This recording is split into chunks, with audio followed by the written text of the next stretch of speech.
Здравейте, аз съм Криси и ми се иска да се опитам да изплета една панделка, която да е с трикотажна прежда и да може да си ползваме за панери и за такива неща. До сега не съм правила нещо подобно. Не съм и гледала някъде да се прави. Така че да видим какво ще се получи.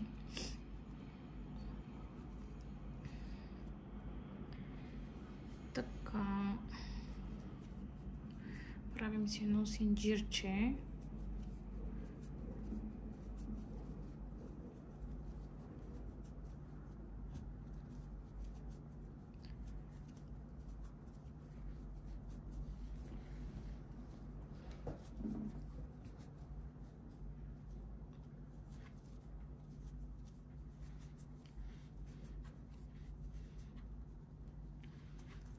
Така, но тук съм направила 21 броя. Айде да видим какво ще стане така. И сега връщаме назад. Първото никога не правим нова бримка, тъй като се брои, че все едно нашата последна е първата там. И ето виждате, така все едно е. И сега почваме във втората.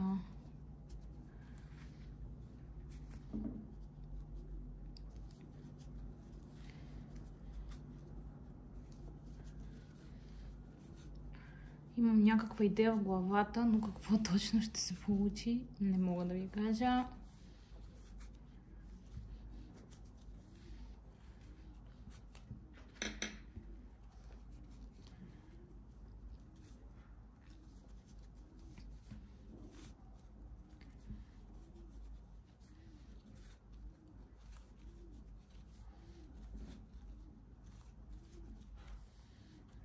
Гледах, има доста панделки в интернет, плетени, но те са с доста по-тънки прежди и то става много по-различно. Аз, както знаете, не съм много по-тънките прежди. Не, че не ми харесват, напротив, гледам всеки ден изделия на други творци, просто съм изумена какви красоти правят. Обаче аз самата не мисля, че ми имам нерви, че съм толкова търпелива. Така с едрите прежди някакси плета, може би по-бързо и не знам, имам си някакси ми е по-лесно. Може да ми напишете в коментар вие с какви прежди обичате да работите.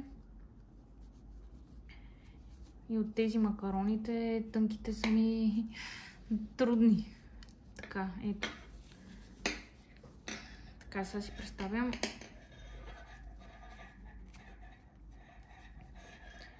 Нещо. И така да се, може би...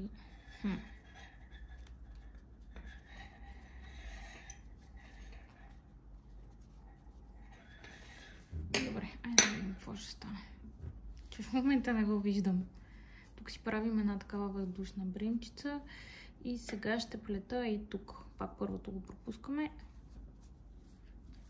Да има някаква такава тип. То не е шарка, ама да е по-различно, да не изглежда по абсолютно един и същи начин. Иначе може да си плетете и тук, и където искате. Нали, то просто резултата всеки път ще бъде различен. Иска ми си да не става много голяма, ако трябва да бъда честна, ама... Да видим...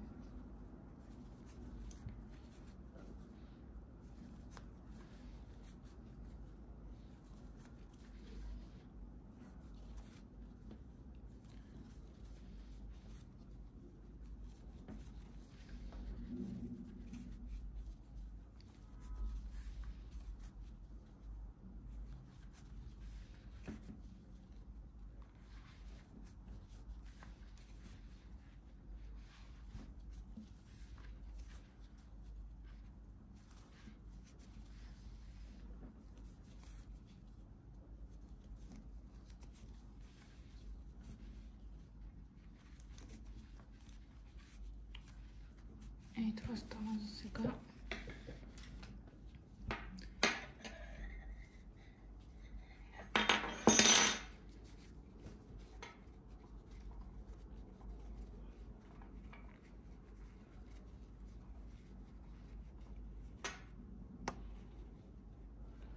Май е прекалено дебело да бъдат.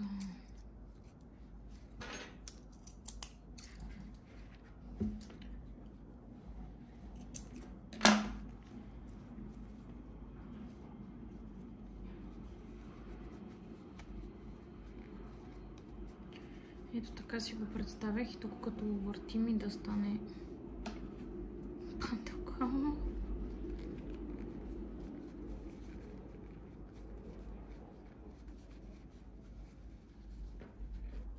Да видим.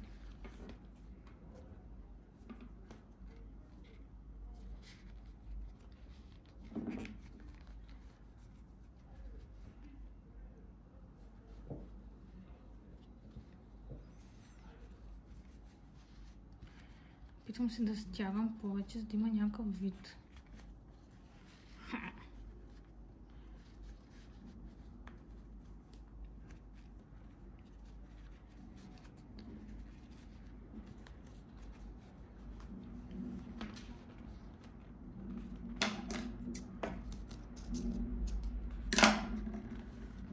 И сега ще го вържа това на възел и да видим като се оформи дали ще застане.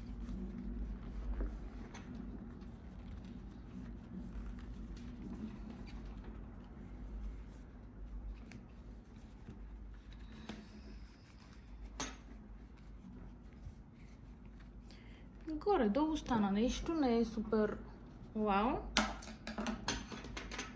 Така че сега да видим тук какво правим с тия възелчета. Че аз просто ги зарязах. Добре, тук ще направя. Опс. Така, тия да ги махаме.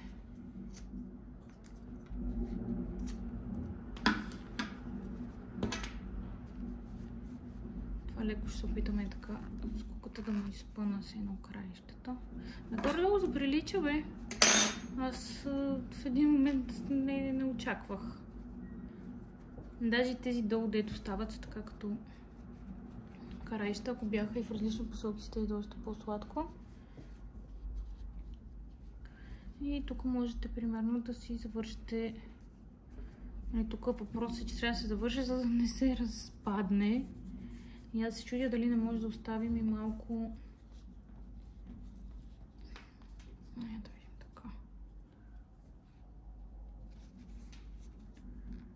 Добре, аз връзвам по един възел, за да не се развържат. По принцип, толкова не се движи, не се мести, няма да се развърже.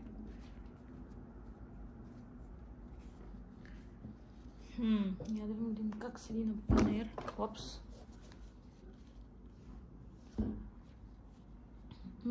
Един вариант е да си ги скриете. Други вариант е да си пуснете някаква част да висят или примерно тук да нанижите нещо на тях, ама...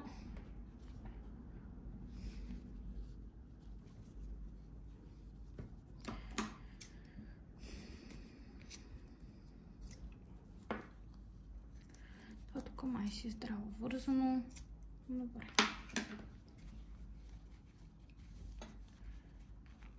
Може да пробвате и да по средата да вие с друг цвят.